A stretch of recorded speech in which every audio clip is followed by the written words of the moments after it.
Innal hamdalillah nahmaduhu wa nasta'inuhu wa nastaghfiruh wa na'udzu billahi min syururi anfusina wa min sayyiati a'malina may yahdihillahu fala mudilla lahu wa man yudlilhu fala hadiya lahu. Asyhadu an la ilaha illallah wahdahu la syarika lahu wa asyhadu anna Muhammadan abduhu wa rasuluh alladzi la nabiyya ba'dahu. Allahumma sholli ala sayyidina Muhammad wa ala alihi wa ashabihi al-kiram. Faqala Allah Ta'ala fi kitabil karim, ya ayyuhalladzina amanu taqullaha haqqa tuqatih wa la tamutunna illa wa antum muslimun. Bapak-bapak, ibu-ibu yang saya muliakan, yang dirahmati, yang diberkahi oleh Allah Subhanahu wa taala. Alhamdulillah pada Ahad subuh yang berkah ini kita dapat melaksanakan kewajiban kita pada Allah SWT. Semoga seluruh rangkaian ibadah dan amal soleh kita diridhoi oleh Allah Subhanahu wa taala. Salawat dan sholawat tercurah kepada Nabi besar Muhammad SAW yang telah membawa umat manusia minaz zulumati ila nur. Bapak-bapak dan ibu-ibu yang saya muliakan, seminggu lagi kita akan masuk pada bulan Dzulhijjah.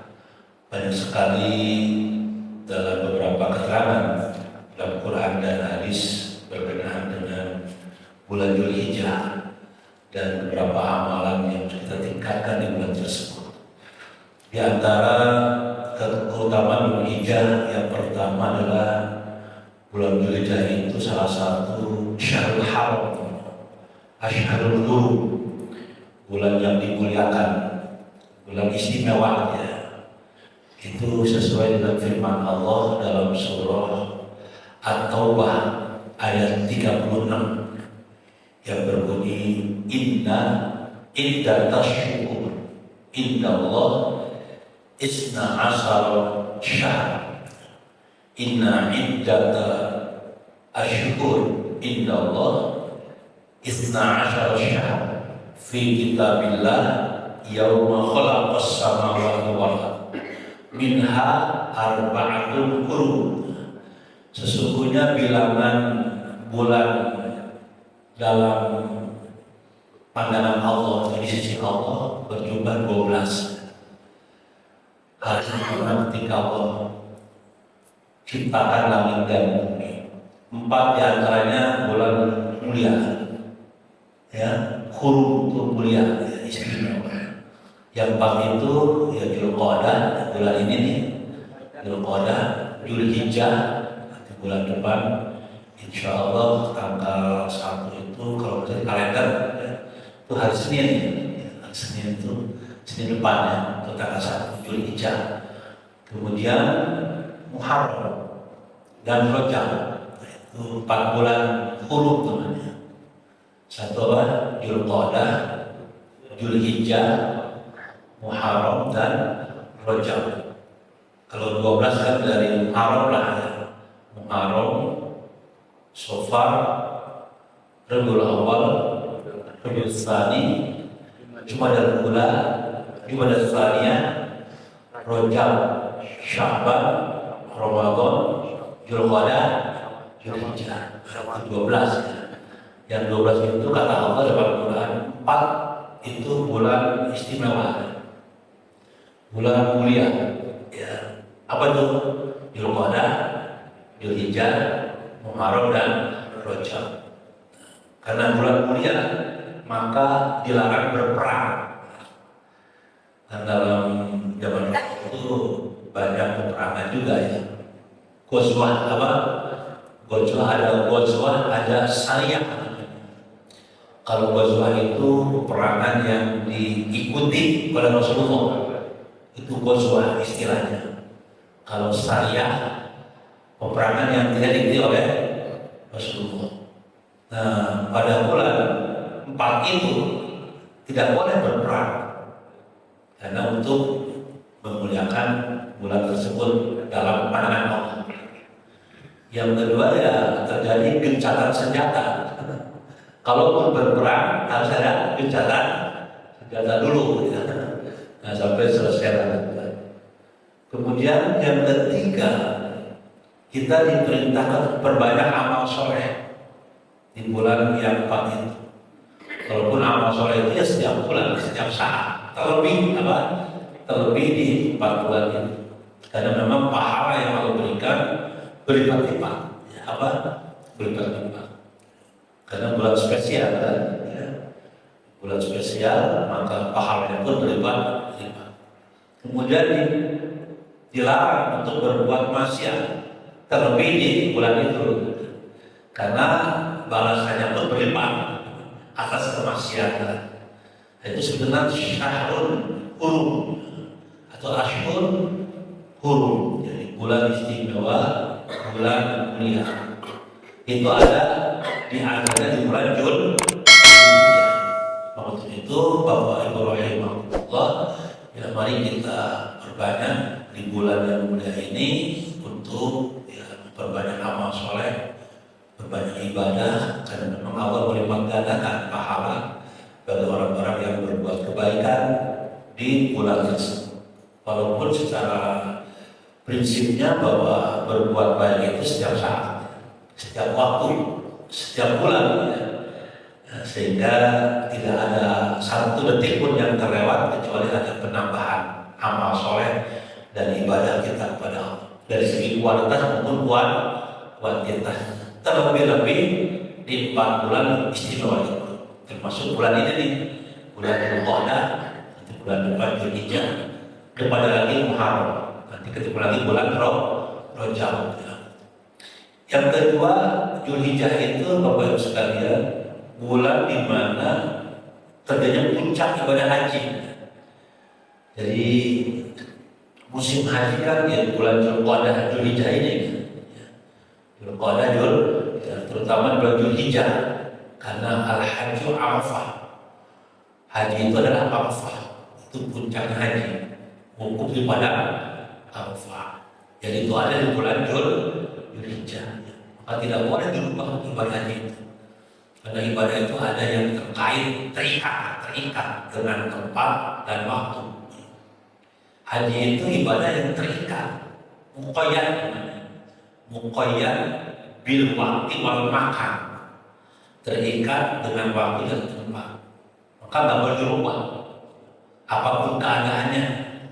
Dulu ada pemikiran karena berdesak-desakan, bagaimana kalau dirubah aja waktunya haji, dibuat 3 termin, bulan Dzulhijjah, bulan awal, bulan Syaban atau Rajab, nggak bisa. Karena dalam Al-Quran surah Al-Baqarah ayat 197, Al-Hajju Ashhurun Ma'lumat. Al-Hajju Ashhurun Ma'lumat. Haji itu bulan-bulan tertentu, ada musimnya. Ada musim karena ada waktu yang tertentu, nggak bisa cuma yang lain. Atau misalkan tawaf karena penuh terus, bagaimana kalau Ka'bahnya diangkat, jadi Ka'bah yang putar gitu, ya nggak bisa begitu. Sekarang ada ramai juga penyembelihan hewan di Indonesia, lagi ramai juga. Itu istihad. Jadi nggak usah di Arab Saudi Al-Hajju, ya. Ini lagi ramai. Sekarang lagi dalam perbincangan pro dan kontra. Bapak Ibu Rohim, jadi kalau saya sih berpendapat ya, kalau memang sudah jelas nasnya, nasnya yang mesti dirubah-rubah, kecuali terjadi masyarakat, ya masyarakat dan sebagainya. Jadi karena pada itu ada yang tadi terikat ya, dengan waktu, terikat dengan termasuk tempat. Jadi nggak bisa haji itu misalkan dirubah, bikin Ka'bah di Gunung Salak misalkan. Kita bikin Ka'bah di Parung, baru kayak jadi apa dia dari situ ya. Dari hajinya ke sana nggak bisa, karena ibadah itu ada yang terikat dengan tempat dan waktu. Nah, dan ibadah haji itu ada di bulan Dzulhijjah, puncaknya, ya, yaitu wukuf di padang Al-Hajju Arafah. Maka di bulan Dzulhijjah itulah di antaranya bulan yang mulia, karena bulan di mana Allah menetapkan ibadah haji sebagai ibadah yang dilaksanakan di bulan itu. Di bulan-bulan tertentu seperti yang dimulai bulan Qada ini sudah berangkat dan puncak bulan Dzulhijjah. Itu yang kedua, Bapak rahimahullah. Yang ketiga, Dzulhijjah disebut dengan Syahrul Zikri. Apa Pak? Syahrul Zikri. Bulan di mana kita diperintahkan untuk banyak mengingat Allah, berzikir kapan saja sesuai dengan firman Allah dalam surah Ali Imran ayat 191. Ini umum bahwa kita ini ingat Allah nggak boleh lepas. Hati kita terpaut dengan Allah setiap saat, tidak boleh jeda sedikit. Ya. Alladzina yadhkuruna Allaha qiyaman wa qu'udan wa 'ala junubihim. Orang-orang yang berzikir mengingat Allah dalam keadaan qu'udan. Alladzina yadhkuruna Allaha qiyaman, berdiri, wa qu'udan, duduk, wa 'ala junubihim, dan ketika berbaring. Artinya zikir itu dilaksanakan dalam segala keadaan, berjalan, duduk, berbaring, di masjid, di luar masjid, di kendaraan, berzikir gitu-gitu. Itu Ali Imran ayat 1.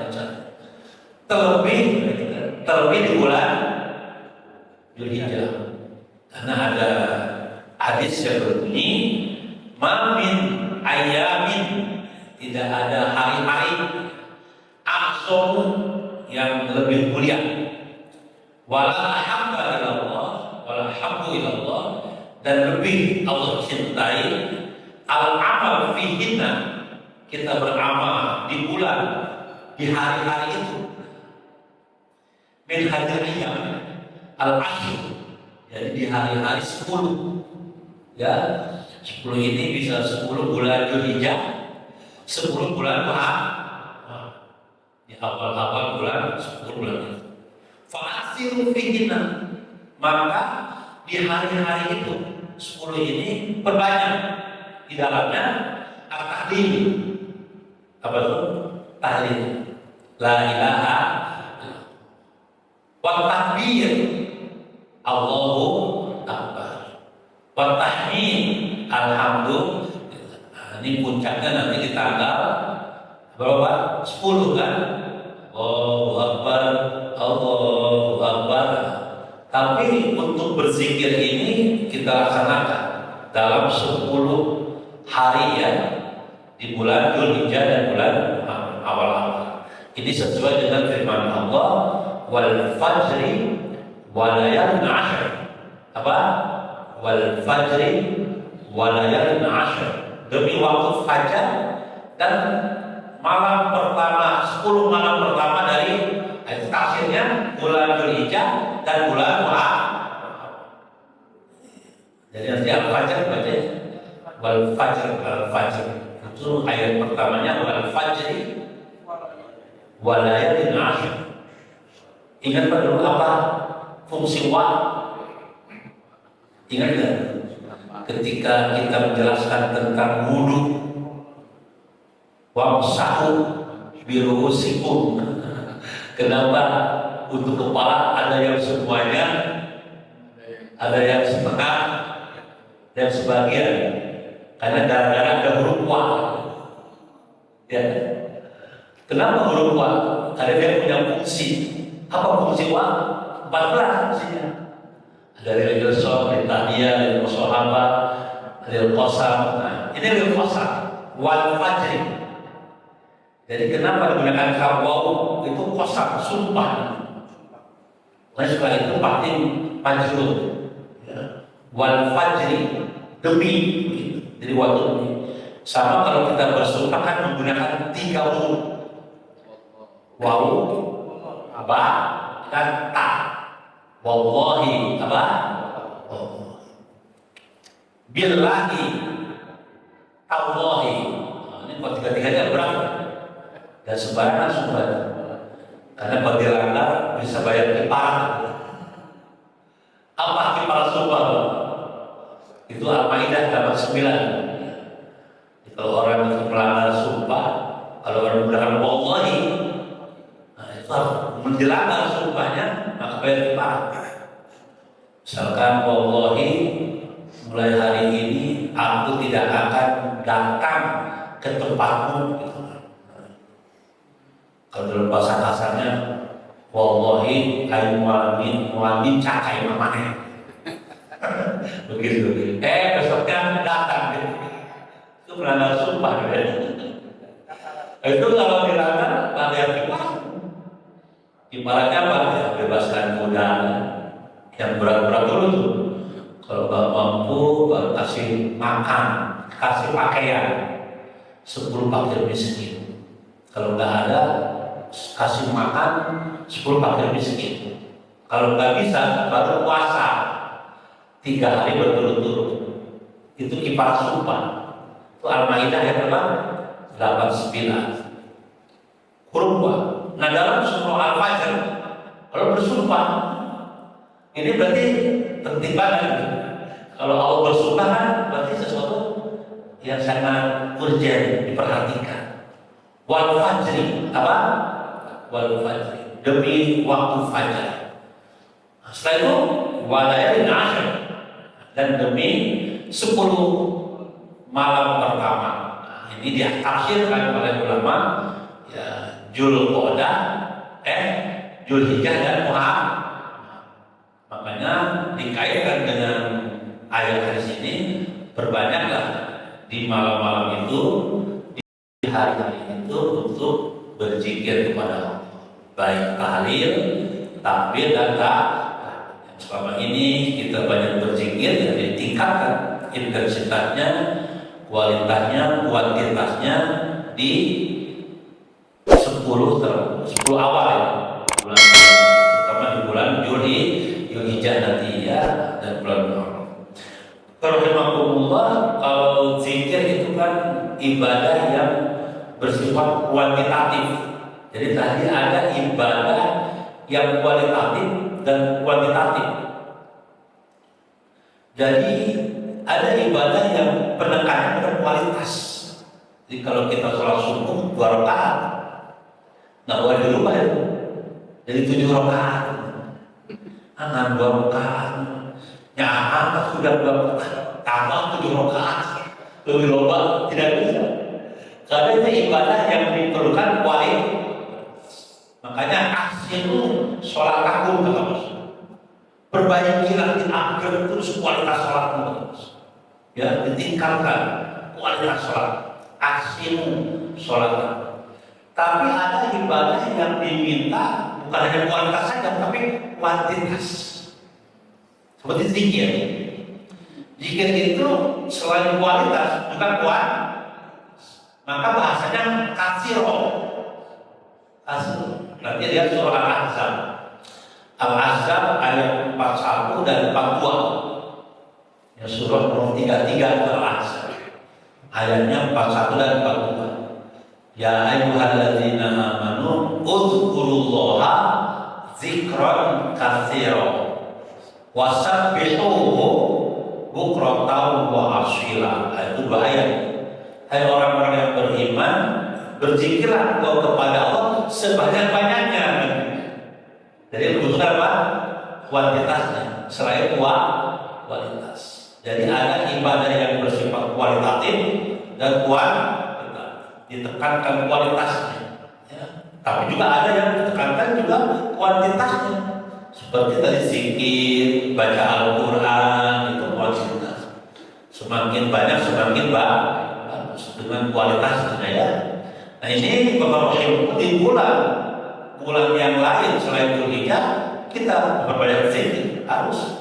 Tadi ayatnya Ali Imran 191, Al-Ahzab ayat 41-42. Terlebih di bulan Dzulhijjah. Nah, ini diperbanyak kita kepada Allah mengingatnya, berzikir kepadanya. Itu yang ketiga. Yang keempat, Dzulhijjah itu bulan di mana Al-Quran turun ayat terakhir turun di bulan Dzulhijjah. Ayat terakhir itu Al-Maidah ayat 3. Itu turun di bulan Dzulhijjah ketika Rasul haji wada,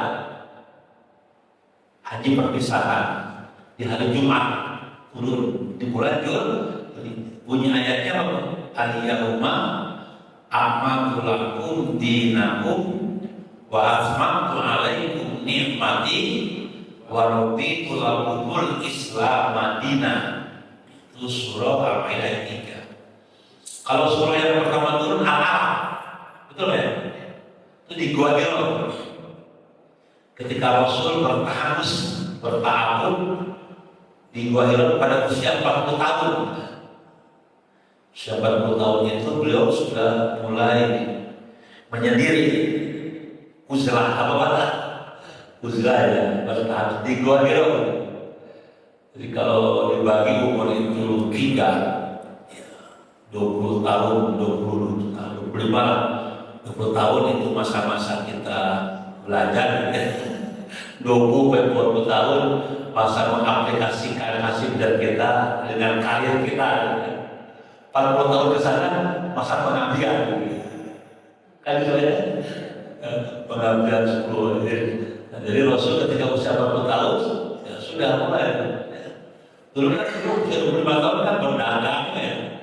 Berdagang, berbisnis dan dengan Siti Khadijah dan tak pernah rugi itu dagangan itu Rasulullah. Nah ketika usia 40 tahun ya udah mulai ya, banyak namanya uzlah ya. Uzlahnya ya kontemplasi ya, bertahan juga.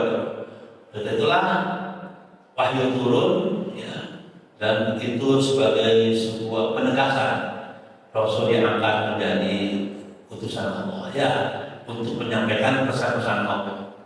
Itu sampai wafat kan 20 sampai 23, berarti 23 tuh durasi beliau berdakwah dibagi 2 fase.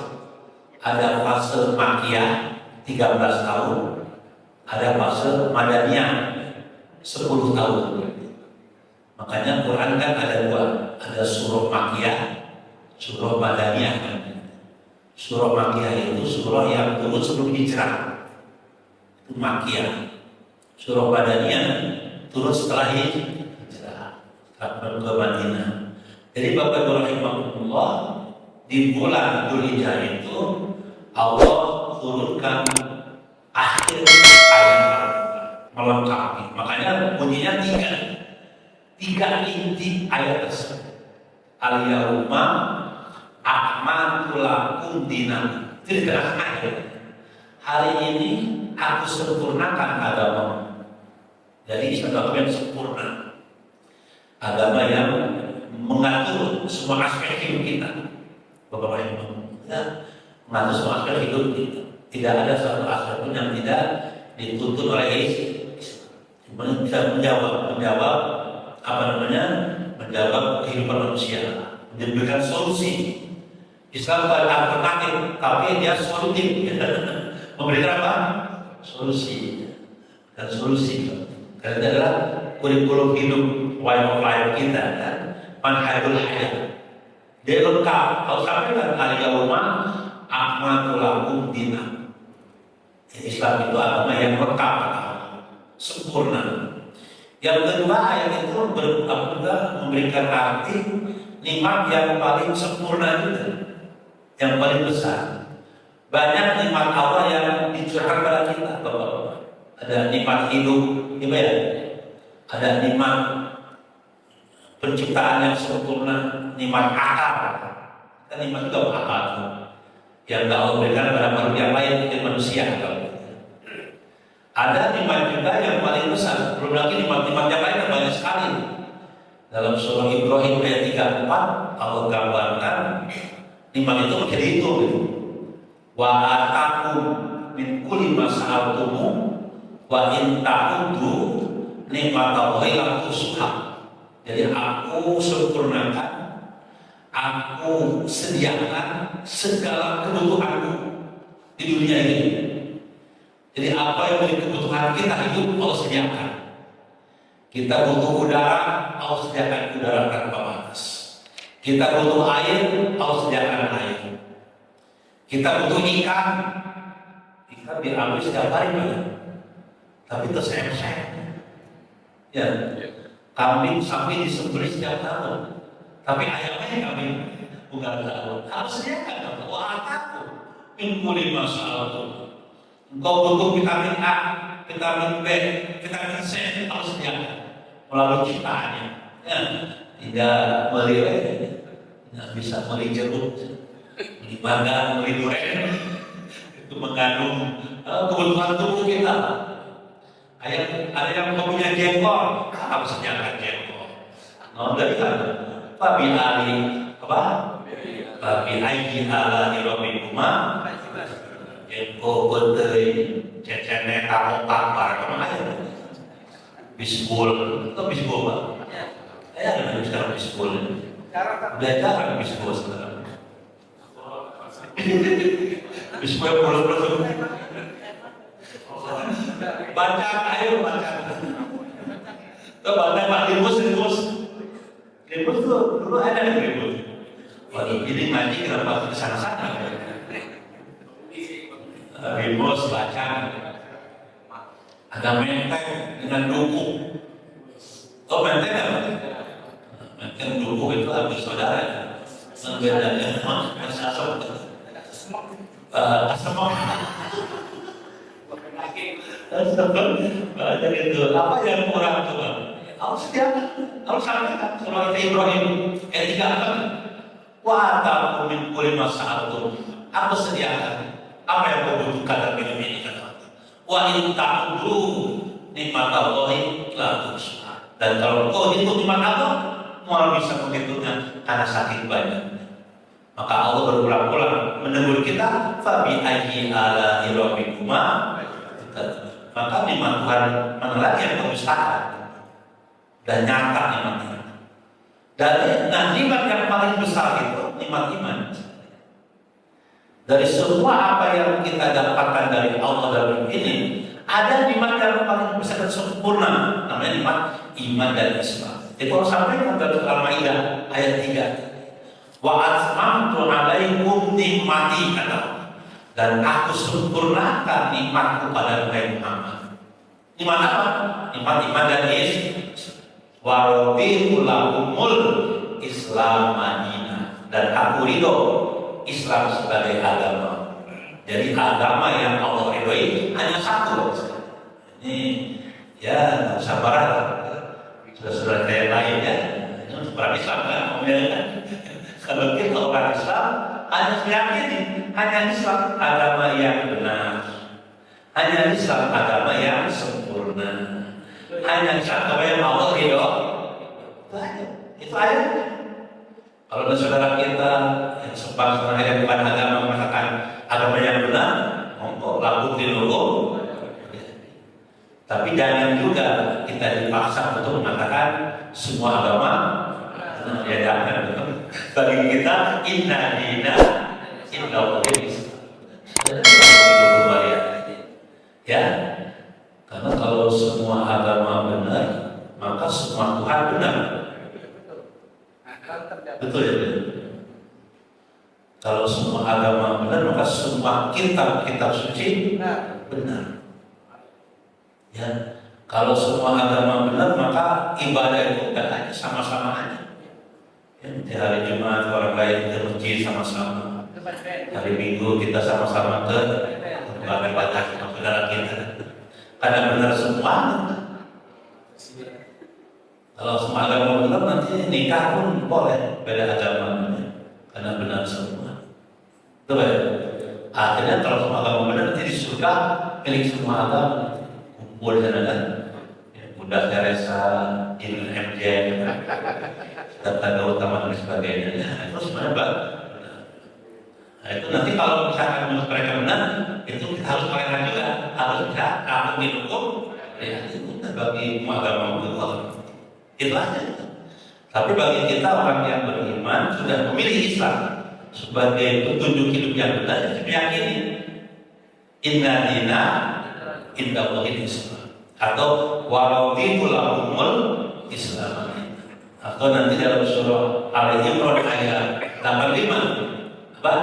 85. Wa may yabtaghi ghairal islami dinan fala yuqbala minhu wa huwa fil akhirati minal khasirin. Lihat Pak, Al-Imran apa?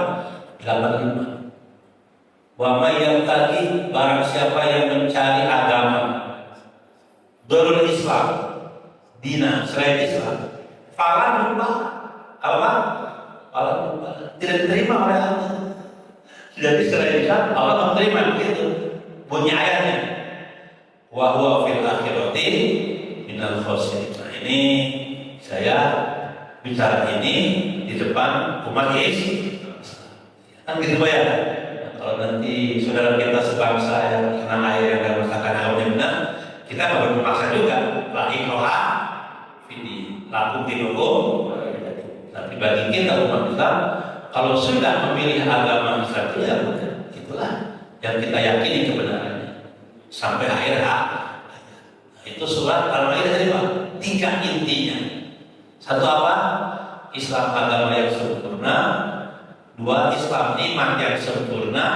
3 Islam agama yang Allah ridho. Itu ayat turun di bulan Dzulhijjah, di hari Jumat ketika Rasul Haji Wada, haji perpisahan. Di ketika Rasul beribadah banyak beliau berkhutbah. Di antaranya, adakah di antara kalian yang pernah aku ambil haknya? Ya kan? Hak, baik hak jiwa, hak harta. Ini deklarasi ini kan persamaan dulu kan luar biasa ya kan? Kedudukan manusia itu sama. Rasul itu jangan sampai ke akhirat ada hak orang lain yang berkami. Ada seseorang kan waktu itu yang maju. Beliau itu kalau nggak salah pernah apa ya, ketika baris itu pernah dipukul ya. Luruskan barisan. Kau pernah ya nyakitin, sekarang ingin membalas. Ya waktu itu kali itu menyampaikan balaslah sekarang. Pernahkah ada yang aku zalimi? Balas sekarang. Itu para sahabat kan ada juga kan terlalu amat orang ke Rasulullah bilang, tapi Rasulullah biarkan urusan aku dengan dia, aku ada udah selesai dunia. Nah, dulu waktu aku mau pukul, aku nggak pakai baju kan, nah, langsung pukulin kan. Sekarang aku ingin membalas, begitu juga kisah sama dia, apa? Silakan. Wah, orang-orang kalau marah ke sahabatnya, dan bahkan yang jangan kau aja yang mengganti Rasul, kau balas ke aku aja dan ke Rasulullah. Tapi Rasul kan urusan apa dengan ternyata orang itu setelah Rasul membuka langsung memeluk Rasul gitu. Jadi aku ingin persekutuan kulitku dengan kulitmu gitu. Jadi nggak untuk apa membalas, tapi ingin memeluk Rasulullah. Nah ini sekalian, itu artinya di situ ada pesan bahwa ya di dunia selesai menyangkut hak-hak agama, hakul adami. Mungkin ada yang kita pernah menzolimi dari segi apa nyawa, ya, membunuh kan dari segi harta atau dari segi misalkan kehormatan. Terus selesai di dunia. Dan pemimpin seperti Rasulullah begitu. Dalam pidatonya kebanyakan itu, pernahkah di antara kalian yang pernah aku zolimi sekarang balaslah kan gitu. Banyak luar biasa nih, pemimpin yang luar biasa.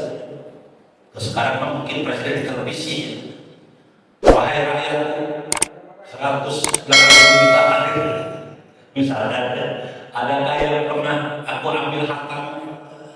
Itulah hartaku, ambil harga. Adakah yang pernah aku ambil darahnya? Ini darahku, ambil. Dan pernah aku ambil kehormatannya? Sekarang saatnya untuk membalas. Kan begitu intinya. Ini Rasulullah pada hewan.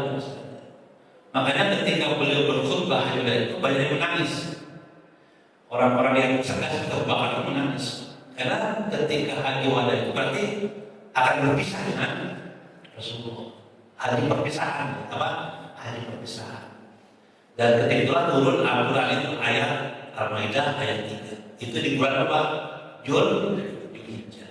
Maka untuk itu perbanyakkan membaca Al-Quran.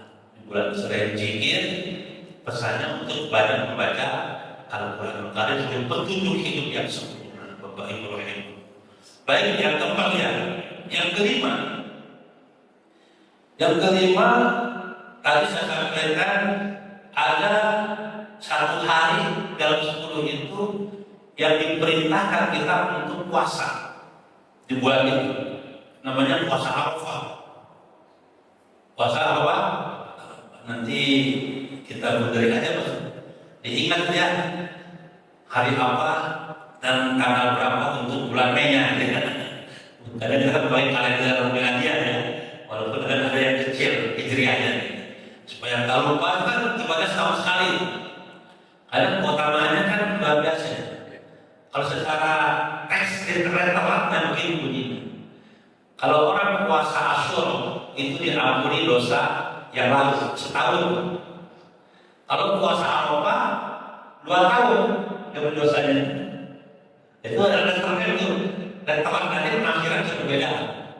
Tapi letteran ya, ayat itu begitu ya, surah itu apa? Hadis itu begitu. Kalau orang berpuasa Asyura 10 Muharram diampuni dosanya setahun yang lalu. Kalau orang puasa Arafah diampuni 2 tahun, dosa yang benar tidak akan datang. Kan begitu bunyi hadisnya. Jadi di antara 10 hari bulan Muharram dan bulan Dzulhijjah itu ada 1 hari kita untuk berpuasa. Ya, yang ada di tanah kelahiran kita ya, Indonesia. Apa itu? Namanya oleh hati-hati kan, yaitu sudah buku kan, buku.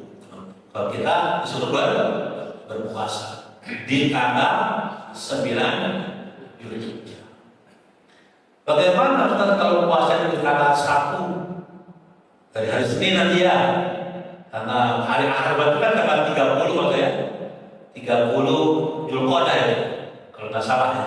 Seninnya tanggal 1. Nah, mulai tanggal 1 udah hari Senin masuk Dzulhijjah lagi. Boleh kan masuk? Boleh. Karena memang diperbanyak kita beramal soleh, perbanyak berzikir, bahkan berpuasa di 10 ya.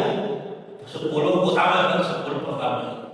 Jadi ada juga ibu-ibu atau bapak-bapak barangkali ya, yang berpuasa mulai tanggal 1. Ada yang ada juga yang 2 hari puasanya, Tarwiyah dan Arafah, tanggal 8 dan tanggal 9. Boleh teman. Tapi yang terpenting tanggal 9-nya. Jangan sampai tanggal 1 puasa, tanggal 8 puasa, tanggal 9 puasa. Nah, itu justru tanggal 9-nya itu hadis terkait puasa Arafah, ya Pak? Puasa. Jadi yang paling tidak puasa Arafah aja, puasa apa? Arafah. Nah, ini jangan sampai kita lewatkan karena 1 tahun sekali. Saya banget karena pahalanya sangat banyak, diampuni dosa. Bahkan menyembelih hewan aja misalnya, sebelum darah itu menetes, dosa kita sudah terampuni. Begitu cepatnya respon Allah orang yang beramal Dzulhijjah. Jadi ketika orang menyembelih hewan kurban, sebelum darah itu sampai ke tanah, dosa yang berkurban itu sudah bersih. Itu hadis juga ada di bulan Dzulhijjah. Maka untuk itu sekalian, di bulan ini, bulan yang mulia, diperintahkan kita untuk namanya puasa sunat. Ya, sunat itu artinya kalau dalam bahasa fikihnya, mayusabu ala fi'lihi wa la yu'aqabu ala tarkihi. Dikerjakan berpahala, nggak dikerjakan nggak apa-apa. Itu bahasa fikih. Kalau bahasa tauhid dan tasawufnya, dikerjakan berpahala, nggak dikerjakan rugi. Rugi apa ya? Besar sekali. Karena memang utamanya tadi diampuni dosa 2 tahun. Sementara kita sebagai hamba Allah yang lemah banyak berbuat dosa. Sudah disediakan oleh Allah. Itu pemurahnya Allah, maha rahmannya Allah kepada hamba-hambanya. Jangan sampai ada hambanya yang disiksa di neraka itu.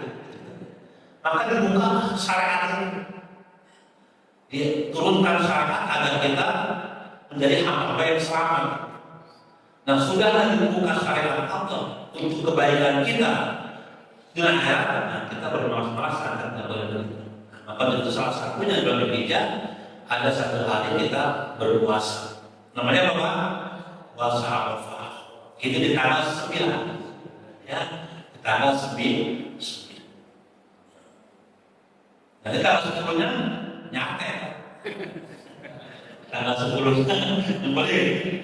Kalau tak nyembelih, nggak boleh puasa. Jadi ada 5 hari nggak boleh puasa, haram berpuasa. Itu dihancurkan aja.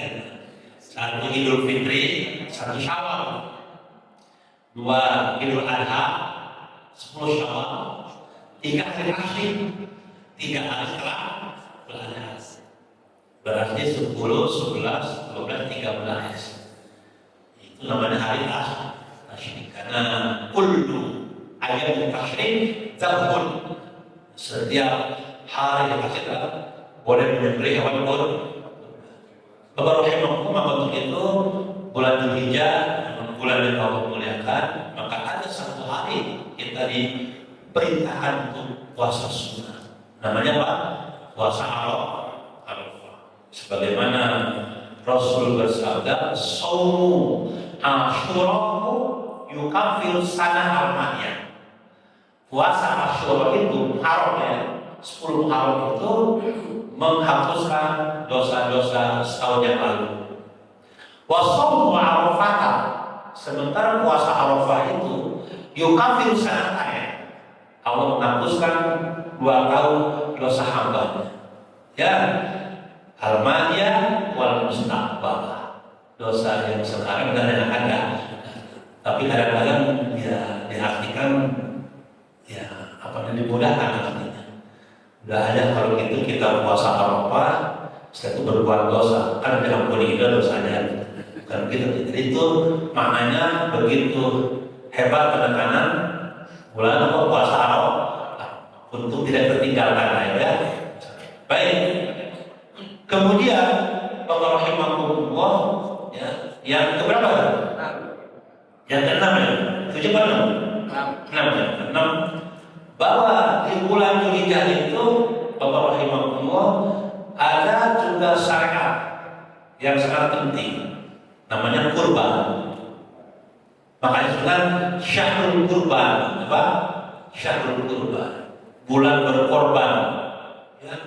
Ya, syahrul kurban, syahrul al-udhiyah, sama aja udhiyah dengan al-kurban. Apa? Udhiyah. Udhiyah dengan kurban, an-nahar. Ya, al-udhiyah, al-kurban, an-nahar. Kurban makanya digunakan Idul Adha. Apa? Idul kurban, sama aja. Hari raya kurban. Nah, dari berkorban. Jadi itu di bulan apa? Di bulan Dzulhijjah. Saya mah korbanan di bulan Muharram, bukan korban namanya. Jadi kurban itu kambing atau sapi atau unta yang disembelih pada 10 Dzulhijjah dan hari-hari kasih untuk mendekatkan diri kepada Allah. Itu definisinya. Jadi kalau begitu boleh nggak kurban diuangkan? Ya nggak boleh. Itu menyalahi definisi kurban itu. Di kurban itu macam apa tadi? Kambing atau menyembelih hewan bisa ternak kambing, kalau nggak sapi atau pada hari kurban. Pada hari kurban untuk mendekatkan diri kepada hari kurban itu yang pertama yang paling awal tanggal 10 ditambah 3 hari setelah itu namanya tasyrik. Hadisnya jelas. Kullu ayyamin tasyrik zabhun. Itu hari kurban.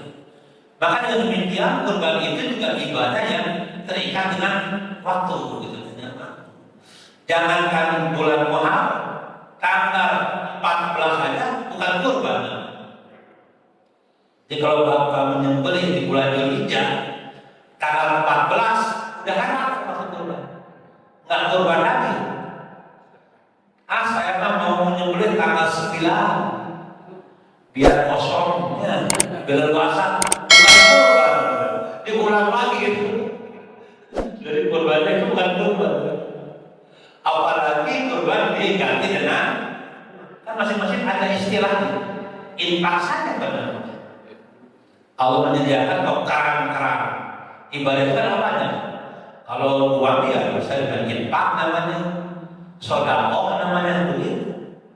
Jangan sampai istilah kurban nanti dirubah-rubah. Karena setiap syariat ada istilahnya. Itu yang harus kita beda. Kalau sama uang dengan kurban, infak saja. Niatkan infak, sedekah. Kalau kurban yang menyembelih hewan, itu kurban. Betul ya? Makanya ada yang punya kurban, ada wakaf, ada kurban, ada akekah, apa ya? Akekah. Bahkan ada pertanyaan, boleh nggak Ustaz? Kurban dengan hayam, dengan mandila, atau mandila, soak, boleh. Maksudnya jadi ayam seragam kambing. Untuk mengakomodir orang-orang yang senang kambing, maka hayal yang bercinta itu tidak ada. Karena yang infak saja. Kalau mau hayal, beli ayam 1.000, infakkan, sedekahkan. Nah itu aja. Nah sedekah. Karena kalau kurban itu yang beli, ya kalau nggak kambing apa, sapi atau apa, itu kurban sekali. Pada hari Raya Idul Adha tanggal 10 Dzulhijjah ketika ibadah haji di Mina, orang haji di Mina kan baru kurban setelah hukum ke Mina.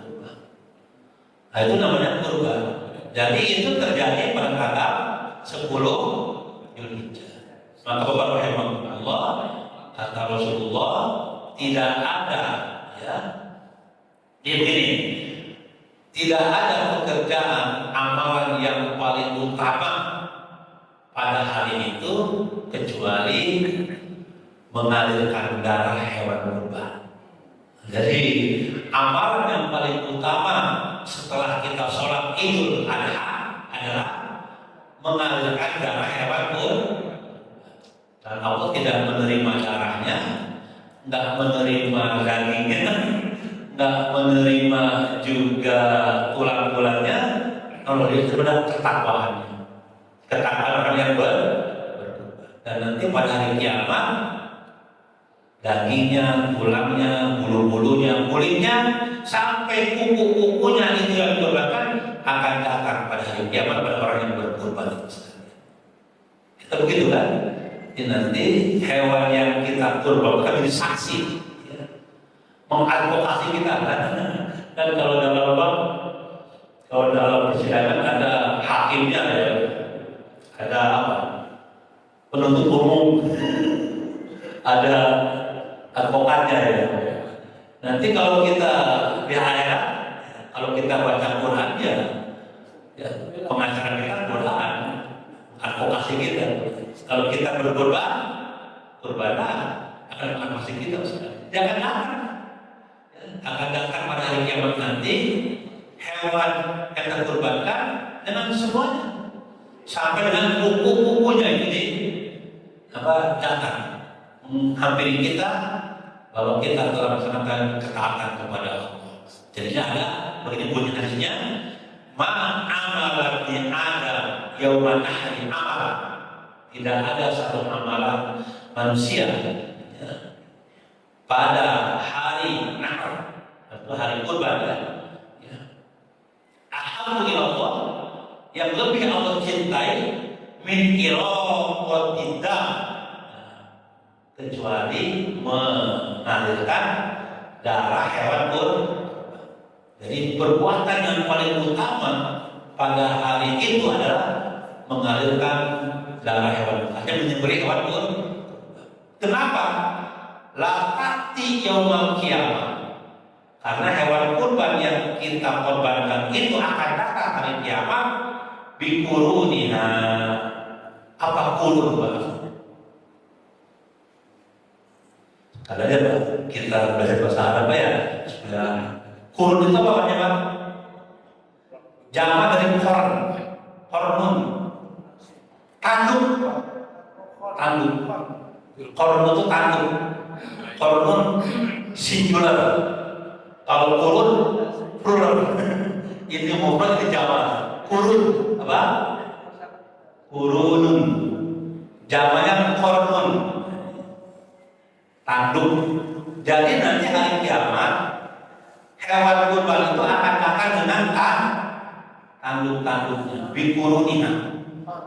Wa al-bafiha adalah apa ada kuku, kaki, kuku, kaki kuku daun. Nah itu disebut yang kecil-kecil, koma gedenya. Kukunya datar, tanduk lagi datar, koma dagingnya. Itu mafhum muwafaqah namanya apa? Mafhum muwafaqah. Makan sebenarnya muwafiqan lil mantuqi bihi. Kan gitu. Bahasa usul fikih. Yang kecil aja datang, koma gede. Jangan sampai berpikiran kok datang kuku mungkul. Cenderung kuku mungkul. Tanduknya, kamana dagingnya. Nah, lamun kuku wae oke datang, orang dagingnya. Itu namanya mafhum muwafaqah dalam bahasa usul. Sama dengan di pom bensin dilarang merokok. Ada itu? Kata Bapak, kan yang jarang merokok, menggunakan kerukan mana? Coba ya. Yang jarang apa? Merokok. Apakah boleh kita nabur di pom bensin? Omong nabur gitu. Kalau pom bensin mana? Sama dengan latak berzina. Apa? Jangan kau dekati zina. Oh yang nggak boleh dekat, kalau berzina boleh dong. Dekat aja nggak boleh, apalagi berzina yang begitu. Itu namanya mafhum muwafaqah dalam bahasa Arab. Sama dengan wala taqul ma'ufin. Jangan kau mengatakan pada orang tuamu. Mama, apa nggak boleh itu? Kan Ustaz jangan boleh bilang kalau nonjok boleh dong. Mereka memahami mafhum muwafaqah, apa kan? Kias aula. Sama dengan ini. Nanti hari kiamat kurban yang kita korbankan teman ini akan datang menghampiri kita. Apa ya? Tanduknya, apa? Kuku-kuku kakinya, akan itu rambut-rambutnya, bulu-bulunya, apa darahnya? Tentu dengan untuk ya semua apa yang disembelih dari kebab kita. Jadi itu hadis berkenaan dengan keutamaan berkorban. Makanya fatihu biha nafsa. Maka mari kita ya bersihkan dengan berkorban. Bahkan sekali lagi yang inna dama sesungguhnya. Darah itu artinya darah. Darah hewan kurban itu layak hukum minallah wa bimakanin qabla ayaqwa alal ardi. Jadi ketika darah itu belum sampai ke tanah, maka Allah sudah membersihkan dosa-dosa kita. Jadi kurban itu bisa membersihkan dosa. Makanya ada 7 paling tidak hikmah berkurban itu. Yang pertama, bukti cinta sejati kepada Allah. Ini 7 hikmah kurban. Ya, apa? Bukti cinta sejati kepada Allah. Yang kedua, bukti syukur kepada Allah. Nanti lihat dalam surah misalkan Al-Hajj ayat 36 ya. Fasakharna lakum la'alakum tashkurun. Dan Allah tundukkan binatang itu agar engkau bersyukur kepada Allah. Yang ketiga, bukti kita bertakwa pada Allah. Bukti takwa. Makanya dalam surah Al-Hajj ayat 37, lam yanalallahu luhumha wala dimamha walakin yarul taqwa minkum. Allah tidak melihat dagingnya, darahnya, kalau dia adalah ketakwaan.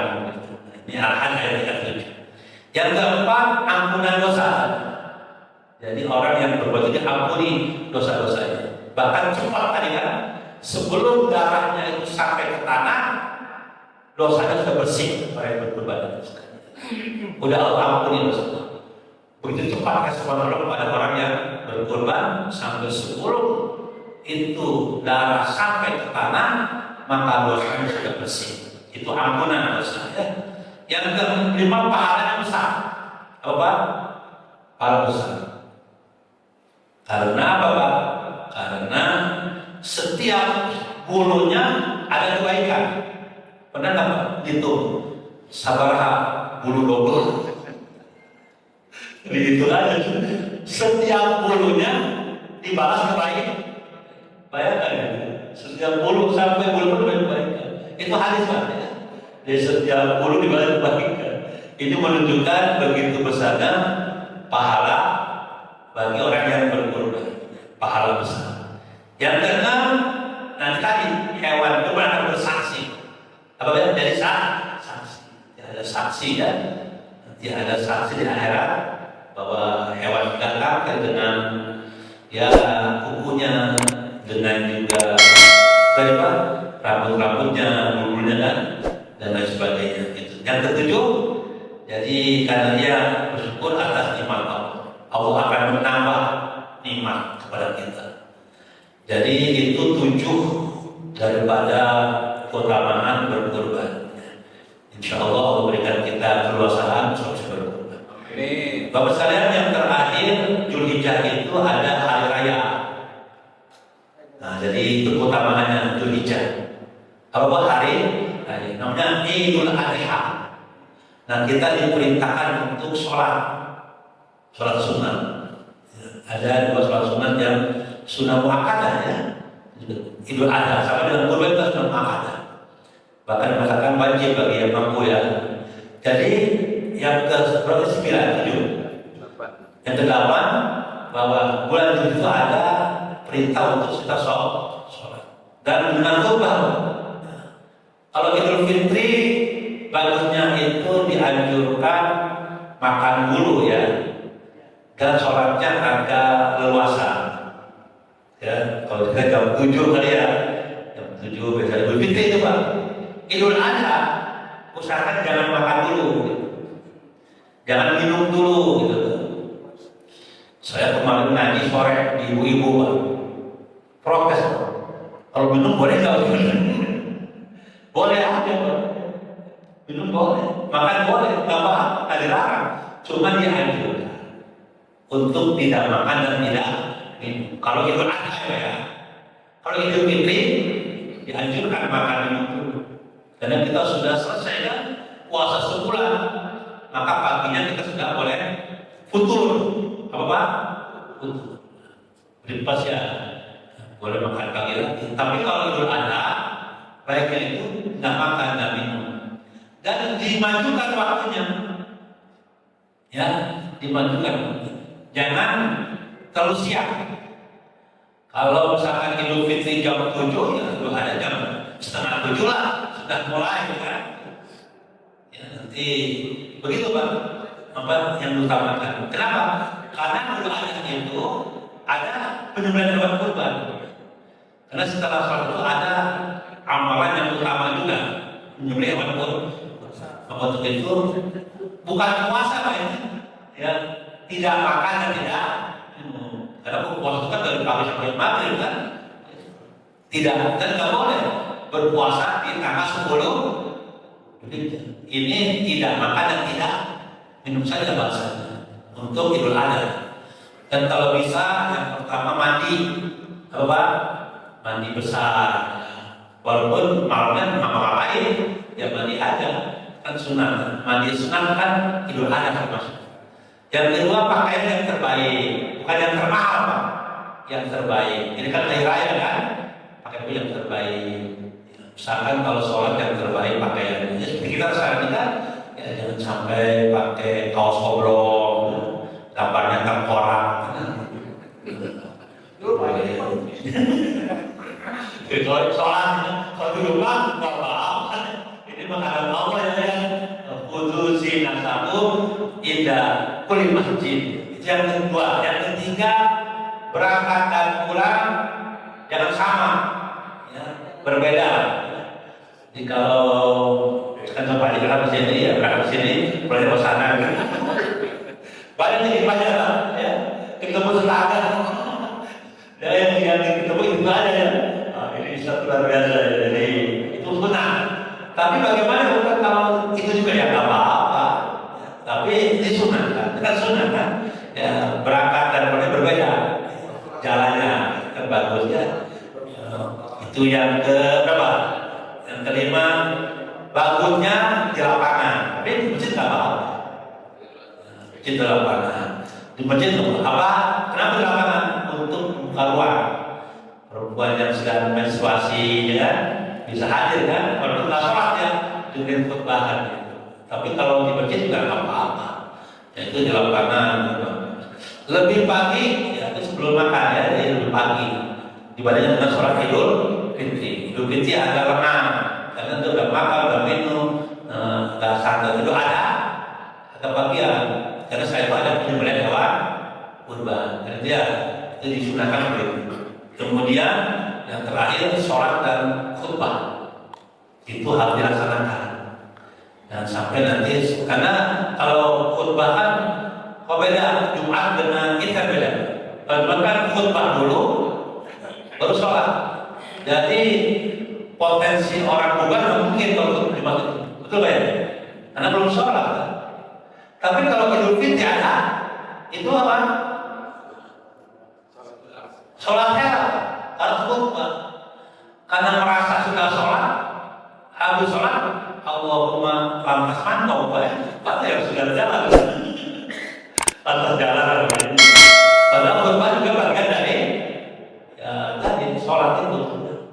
Jadi sholat dan khutbah. Usaha sekalian, ya, kalau habis sholat dengarkan khutbah. Dan ibu-ibu juga nih, ya, ibu-ibu ya.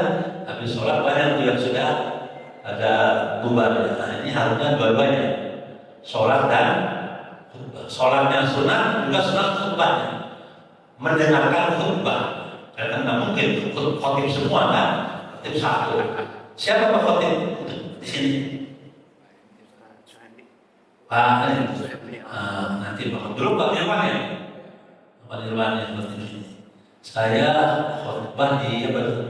Masjid Babul Ilmi namanya. Ya dekat situ Pak. Apa betul yang mau ke apa? Sesuatu ke atas ya. Jadi itu Mas sekalian kaitan dengan Dzulhijjah. Yang ke-8 ada sholat dan khutbah yang kita laksanakan. Ini saja barangkali ya, kaitan dengan bulan Dzulhijjah. Semoga bermanfaat. Ada yang terakhir ya, itu Syahrul Mu'tamar Al-Alam Islam, bulan apa namanya Muktamar Islam sedunia. Itu bulan Dzulhijjah, berkumpulnya orang Muslim sedunia itu di bulan Dzulhijjah. Muktamar Islam di Mekah Al-Mukarramah. Baik, saya kira ini saja kajian kita hari ini. Sudah jam 6.11. Ada pertanyaan Pak? Cukup ya? Sudah kebanyakan ini. Mari kita tutup bacaan doa. Semoga kita panjang dan berkabul serta batin yang memberikan istiqomah dalam iman dan amal. Al-Fatihah. Alhamdulillahirabbil alamin. Iyyaka na'budu wa iyyaka nasta'in. Ihdinas siratal mustaqim. Shiratal ladzina an'amta 'alaihim ghairil maghdubi 'alaihim waladdallin. Allahumma shalli 'ala sayyidina Muhammad المرسلين ورضي الله تبارك وتعالى عن الصحابة أجمعين والحمد لله رب العالمين. اللهم انفعنا بما علمتنا وعلمنا ما ينفعنا وارزقنا علوما تنفعنا. اللهم ارزق بنا بتيسير كل عسير فإن تيسير كل عسير عليك يسير وحاجاتنا إليك كثير ونسألك الخير والعافية في الدنيا والآخرة. اللهم إنا نسألك حسن الخاتمة. ربنا آتنا في الدنيا حسنة وفي الآخرة حسنة وقنا عذاب النار. سبحان ربك رب العزة عما يصفون وسلام على المرسلين والحمد لله. Bapak, mohon maaf jika ada kata yang kurang berkenan dan sikap saya yang kurang baik. Nastaghfirullah walhamdulillah amin insyaallah wa bihamdika asyhadu an la ilaha illa anta astaghfiruka wa atubu ilaik. Assalamualaikum warahmatullahi wabarakatuh.